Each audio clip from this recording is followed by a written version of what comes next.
Hello everyone, welcome back to the SCMS ERP inventory session. आज म तपाईँहरूलाई स्कम्स ERP एप्लिकेसनमा कसरी सेल्स इन्भोइस क्रिएट गर्ने भन्ने बारेमा जानकारी दिन गइरहेको छु, जसको लागि तपाईँले स्कम्स इआरपी एप्लिकेसनलाई लगइन गर्नुपर्ने हुनेछ। लगइन गरिसके पछाडि तपाईँ जान सक्नुहुनेछ रिटेल डेस्क एप्लिकेसन अथवा सेल्स एप्लिकेसन। त्यहाँनिर तपाईँले देख्न सक्नुहुनेछ सेल्स हब अथवा सेल्स। अगेन अहिले म तपाईँलाई सेल्स हबको थ्रुबाट सेल्स इन्भोइस क्रिएट गरेर देखाउन गइरहेको छु। जब सेल्स हबमा तपाईँले क्लिक गर्नुहुन्छ त्यस पछाडि तपाईँले देख्न सक्नुहुनेछ यहाँनिर सेल्स इन्भोइस। सेल्स इन्भोइसमा क्रिएट गरिसके पछाडि तपाईँले यहाँ देख्न सक्नुहुनेछ योभन्दा अगाडि नै क्रिएट गरिसकेको लिस्ट अफ इन्भोइसेस। यदि छैन भने तपाईँले नयाँ इन्भोइस क्रिएट गर्न पनि सक्नुहुनेछ। जस्तो अहिले म नयाँ इन्भोइस क्रिएट गर्न गइरहेको छु। जब यो प्लस बटनमा क्लिक गरिन्छ त्यस पछाडि न्यू इन्टरफेस खुल्नेछ। यहाँनिर नयाँ इन्टरफेसमा तपाईँले देख्न सक्नुहुन्छ न्यू सेल्स भनेर। यदि यहाँबाट बाहिर जानुहुन्छ भने तपाईँले ब्याक क्लिक गर्नुभयो भने चाहिँ फेरि ब्याक टु पुरानो स्टेजमा जान्छ होइन। प्लस बटन फेरि म यहाँनिर तपाईँलाई क्रिएट गरेर देखाउन गइरहेको छु।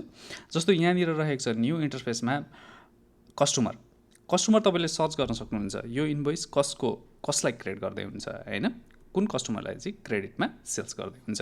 जस्तो मैले अहिले यहाँनिर सर्च गरिरहेको छु तपन। कस्टमर सिस्टममा भेटा आएन होइन, योभन्दा अगाडि पनि कस्टमर यहाँ छैन भने चाहिँ तपाईँको नयाँ क्रिएट गर्ने भनेर सोध्छ। यदि तपाईँले नयाँ क्रिएट गर्नुभयो भने चाहिँ तपाईँको यो न्यू कस्टमर यहीँबाट क्रिएट गर्न सक्नुहुनेछ। तपाईँले अर्को स्क्रिनमा गइराख्नु पर्दैन। अहिले मैले नयाँ क्रिएट गरिनँ। त्यस्तै गरी तपाईँले यहाँनिर देख्नुहुनेछ प्लस। यो प्लसमा पनि क्लिक गर्नुभयो भने चाहिँ तपाईँको यही नयाँ कस्टमर क्रिएट गर्ने इन्टरफेस खुल्नेछ। त्यस्तै गरी यहाँनिर तपाईँले देख्न सक्नुहुनेछ भ्यू अल। तपाईँलाई कस्टमर थाहा भएन अथवा कन्फ्युजन हुनुभयो भने चाहिँ तपाईँले भ्यू अलको थ्रुबाट हेरेर कस्टमर सेलेक्ट गर्न सक्नुहुनेछ। जस्तो अहिले म यहाँनिर सेलेक्ट गर्न गइरहेको छु नेप्स एलएलसी। जब मैले नेप्स एलएलसी सेलेक्ट गरेँ यहाँनिर त्यस पछाडि यहाँनिर आइकन छ। यो आइकनमा क्लिक गऱ्यो भने चाहिँ नेप्स एलएलसीको प्रोफाइल खुल्छ। त्यहाँनिर तपाईँले देख्न सक्नुहुनेछ कस्टमरको फुल ट्रान्जेक्सन। त्यस्तै गरी रहेको छ भेन्डर प्राइसिङ।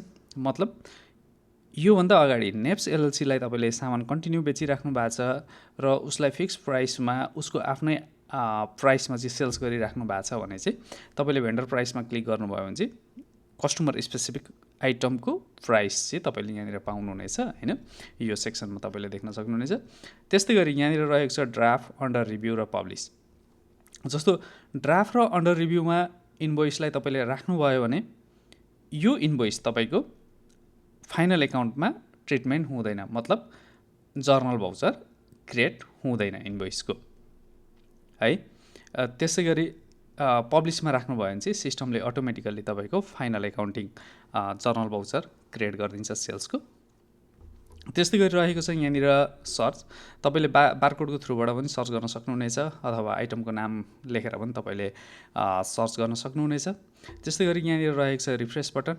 यदि तपाईँको कुनै पनि आइटम यहाँनिर आएन भने सिस्टममा छ तर तपाईँले यहाँ सर्च गर्दा भेट्नु भएन भने one time refresh button press गर्नुभयो भने चाहिँ तपाईँको यहाँनिर खुल्नेछ। त्यस्तै गरी रहेको छ यहाँनिर टाइल्स भ्यू र लिस्ट भ्यू। तपाईँले यहाँनिर तपाईँलाई आइटम हेर्दा कसरी सजिलो लाग्छ त्यो अनुसारले तपाईँले टाइल्स भ्यू र लिस्ट भ्यूमा चाहिँ क्लिक गरेर हेर्न सक्नुहुनेछ। त्यस्तै गरी प्लस न्यू।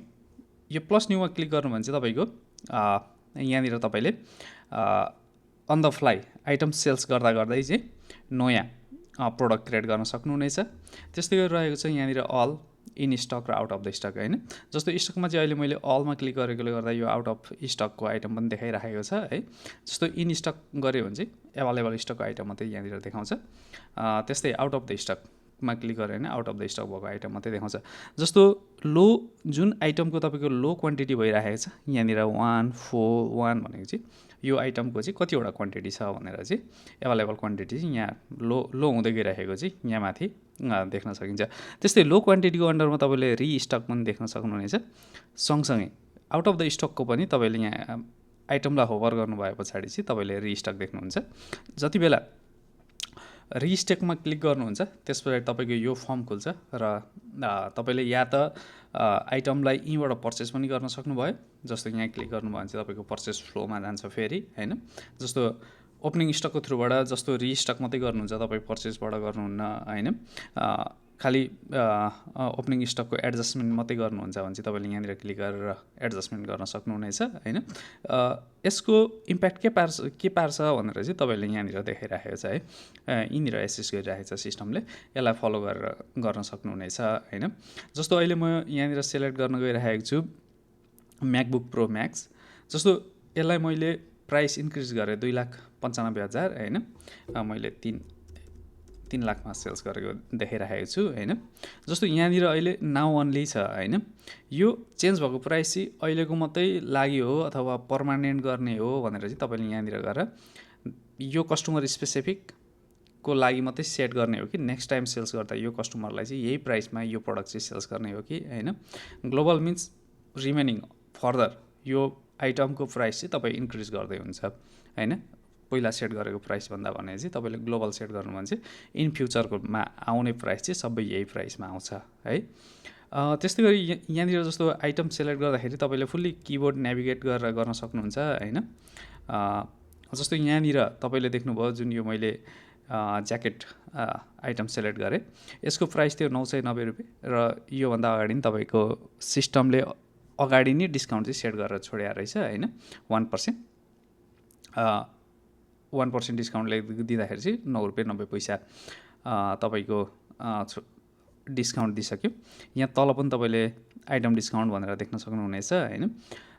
त्यस्तै गरी यो इन्भोइसमा तपाईँ एक्स्ट्रा डिस्काउन्ट दिँदै हुन्छ भने चाहिँ तपाईँले यहाँनिर एक्स्ट्रा डिस्काउन्ट जस्तो 100 रुपियाँ तपाईँले लगाउन सक्नुभयो होइन। यदि यो आइटम सिप गर्दै हुन्छ र सिपमेन्ट कस्ट छ भने तपाईँले एडिसनल कस्ट पनि तपाईँले यहाँ जोड्न सक्नुहुनेछ। जस्तो यो इन्भोइसमा कतिवटा आइटम छ भनेर यहाँनिर पनि तपाईँको सो गरेको छ होइन, यसरी चाहिँ सो गरेको छ। त्यस्तै गरी यहाँनिर देख्न सक्नुहुनेछ तपाईँले अनक्रेडिट, यो फुल्ली अनक्रेडिटमा बेच्ने हो भने चाहिँ तपाईँले अनक्रेडिटमा क्लिक गर्न सक्नुहुन्छ, जस्तो अनक्रेडिटमै कन्फर्म गर्न सक्नुहुन्छ होइन।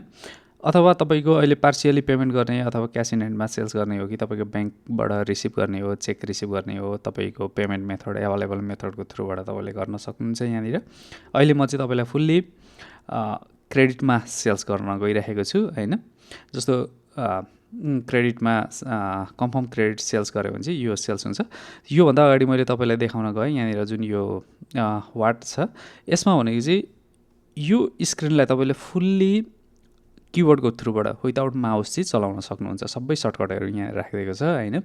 F1 F2 F3ले के गर्छ, अप एन्ड डाउन एरोले के काम गर्छ होइन, F5ले के गर्छ, F7ले के गर्छ, F9ले F11ले होइन।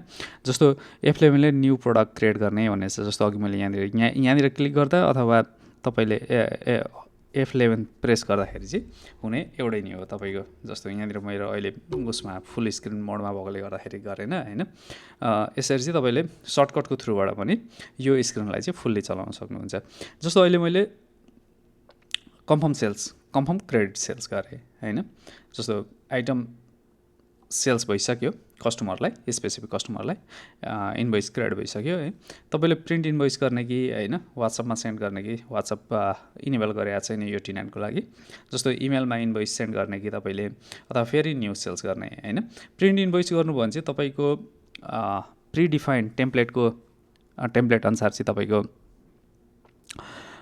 इन्भोइस क्रिएट हुन्छ होइन, टेम्प्लेट युज हुन्छ। होइन भने चाहिँ सिस्टममा डिफल्ट जुन डिफाइन गरेको छ डिफल्ट टेम्प्लेटमा आउँछ होइन। तपाईँले आफ्नो कस्टम इन्भोइस पनि क्रिएट गर्न सक्नुहुन्छ, तपाईँले आफै डिजाइन गर्न सक्नुहुन्छ सिस्टममा। हामीसँग त्यो टेम्प्लेट डिजाइनर छ त्यसको माध्यमबाट। त्यसै गरी अहिले मैले यहाँनिर न्यू क्लिक गरेँ। जब म ब्याकमा गएँ तपाईँको यहाँनिर आएर हेर्न सकिन्छ। जस्तो यो जुन अहिले भर्खर सेल्स गरेको इन्भोइस चाहिँ यहाँनिर छ होइन, जुन यहाँ आइसकेको छ लिस्टमा नेप्स एलएलसीलाई। अब गएर म नेप्स एलएलसीको प्रोफाइलमा हेर्नु पऱ्यो यो छ कि छैन उसको स्टेटमेन्टमा होइन। इन्भोइस क्रिएट भइसके पछाडि चाहिँ कस्टमरको एकाउन्टमा जस्तो यहाँनिर गएर मैले नेप्स एलएलसी यही सेल्स हबबाटै कस्टमर चाहिँ सर्च गर्न सकिन्छ। अथवा तपाईँले भेन्डर सेक्सनमा गएर पनि प्रोफाइल गर्न सक्नुहुन्छ। जस्तो सेल्समा फोकस गरिराख्नु भएको छ, इन्भोइसमा फोकस गरिराख्नु भएको छ भने चाहिँ तपाईँले सेल्स हबकै थ्रुबाट गर्दाखेरि पनि हुन्छ होइन। नेप्स एलएलसी यहाँनिर देख्न सकिन्छ। जस्तो यो सेल्स इन्भोइस क्रिएट भइसकेको छ होइन। अघि भर्खर हामीले जुन यो क्रिएट गऱ्यौँ यहाँनिर तपाईँको ब्यालेन्स ड्युज इनलाइन ब्यालेन्स देखेर आएछ। त्यस्तै गरी तपाईँले यसलाई प्रिन्ट पनि गर्न सक्नुहुन्छ होइन। तपाईँको अरू अप्सनहरू पनि छ, तपाईँको कोटेसन कस्टमरलाई सेन्ड गर्ने डकुमेन्टहरू होइन। अहिले म त्यो सेक्सनमा गइनँ, सेपरेट सेक्सनमा म तपाईँहरूलाई त्यसको बारेमा पनि एक्सप्लेन गर्नेछु। जस्तो इन्भोइस त क्रिएट गरिसक्यो होइन। हामीले इन्भोइसको स्टाटस के छ भन्दा यहाँनिर आएर हेर्दा पब्लिस पनि छ, यो क्रेडिटमा छ होइन। जस्तो अब पब्लिस भइसके पछाडि सिस्टमले भाउचर अटोमेटिकली क्रिएट गरिदिन्छ। जस्तो म अहिले बुककिपिङमा गएँ होइन। जस्तो कस्ट अफ गुड्स सोल्ड भनेर 2,70,800 देखायो होइन। सेल्स इन्भोइस 3,09,90 को। जस्तो हामीले 3 लाखको सामान बेच्दाखेरि कतिको कस्टको सामान बेचेछ 2,70,800 को होइन। यो चाहिँ सिस्टमले तपाईँको अटोमेटिकल्ली भाउचर काटिदिन्छ, तपाईँले मेनुअली गएर भाउचर काटिराख्नु पर्दैन, सिस्टममा अटो ट्रिटमेन्ट भयो। यो जुन यो तपाईँले SYS देख्नु भएको छ नि र पोस्टेड भनिएको छ, यो चाहिँ तपाईँले भाउचर मेनुअली अपडेट गर्न पाउनुहुन्न अथवा एडिट गर्न पाउनुहुन्न होइन। एडिट गर्दा पनि रिड ओन्ली मोडमा हुन्छ। तपाईँको सेल्स इन्भोइसमा कुनै करेक्सन चाहियो भने चाहिँ तपाईँले सेल्स इन्भोइसलाई मोडिफाई गर्नुहुन्छ। त्यो मोडिफाई गरिसक्नु भए पछाडि चाहिँ तपाईँको यहाँ आएर सेल्स र जर्नल भाउचर पनि अटोमेटिकली तपाईँको पोस्टेड हुन्छ, अपडेट हुन्छ होइन। यसरी चाहिँ तपाईँले फुल्ली सेल्स इन्भोइस क्रिएट गरिसके पछाडि अकाउन्टिङ तपाईँको फुल्ली अटोमेटेड हुन्छ। तपाईँले जर्नल इन्ट्री क्रिएट गरिराख्नु पर्दैन होइन। यस्तै जानकारीको लागि फलो गर्नुहुन अनुरोध गरेँ। तपाईँलाई कुनै क्वेसन भयो तपाईँले तल पोस्ट गर्न पनि सक्नुहुनेछ। प्लस तपाईँले अहिले स्कम CRPमा अनबोर्ड हुनुभयो भने चाहिँ 3 मन्थको लागि तपाईँले फ्रीमा सब्सक्रिप्सन पाउनुहुनेछ होइन। तल दिएको लिङ्कमा तपाईँले क्लिक गरेर चाहिँ रिक्वेस्ट सबमिट गर्न सक्नुहुन्छ अनबोर्डिङको लागि। कुनै पनि क्वेसन भए तपाईँले त्यहाँनिर गएर सोध्न सक्नुहुनेछ, हामी तपाईँलाई त्यसको अपडेट दिनेछौँ। हस् त, धन्यवाद।